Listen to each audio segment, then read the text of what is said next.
Hey, so just a few thoughts on Phasmaphobia. So this is a game I've been playing recently with some friends. I've played it not very long at all. I think. Oh, I guess I could check on Steam.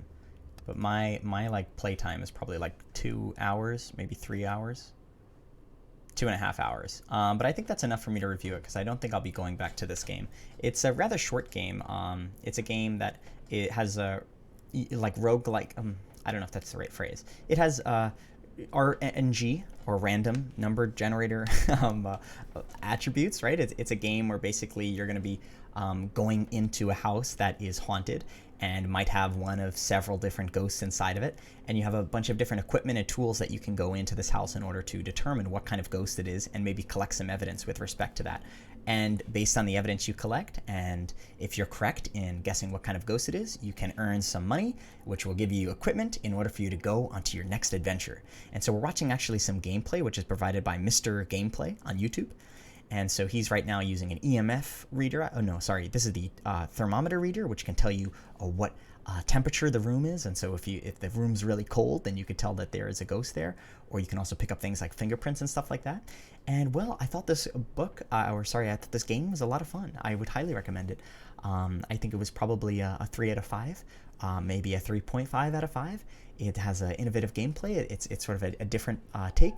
It also has some really fun elements that are dealing with your camera and or not your camera, sorry, but your audio. So for example, if you're talking in the game, and so I didn't really get the full experience on this because we did use Discord as a chat, which I would highly recommend not using. But if you use the in-game voice chat, then the ghost will be able to hear you, and that might aggravate him, so he might come chase you. Or you can even talk to the ghost. And so again, you really should use the in-game voice chat, which I didn't do, but you can actually talk to the ghost and ask him questions and he can respond, which is something I've seen in the Blackout Club, where they have the developers actually live responding to you if you ask them questions and stuff like that. While it isn't that dynamic, it instead has these sort of pre-recorded responses given certain questions that you might ask. So it has some sort of code in there to determine what questions you're asking and to give you an appropriate response. So I think that's all a lot of fun.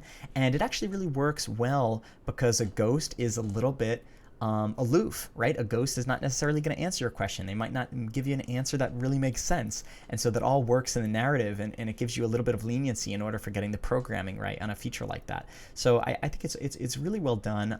The interior modeling and even the characters, I think look great. Certainly not AAA, but I think they certainly sell it. And there was definitely moments where I felt really scared when I saw different apparitions of the ghosts and stuff. I think this game is a lot of fun, especially as someone who's a huge Ghost fan. So admittedly, I am a little bit biased. I've been on a ton of Ghost tours, at least a dozen in many places in this country, and so in other countries as well. So I would say it definitely captures the magic of being on a ghost hunt. And it also does a really good job, I think, of educating these different kinds of ghosts and what you might expect with different things, as well as introducing a bunch of the different equipment that a professional ghost hunter might use. So if you're a fan of those ghost shows and you'd like to try it out yourself and kind of go to a haunted place and use these tools and stuff to see what's going on, and more so to actually see a real ghost, because, you know, this is a game, I think that would all be a really fun time. So I do recommend this game, and I've enjoyed my time playing with it. However, I would say it definitely doesn't have the replayability for me that I've seen my other friends say. So for example, I have some friends who have put dozens of hours into this, and I think even after 2 or 3 hours, I'm pretty much done. I think I've seen all that I am willing to for this game, and I do recommend to play this game with other people because it was a lot more fun to kind of have other people in the room with me. So that's all for this review. If you've played this game, I'd love to hear what you think in the comments below. Thanks.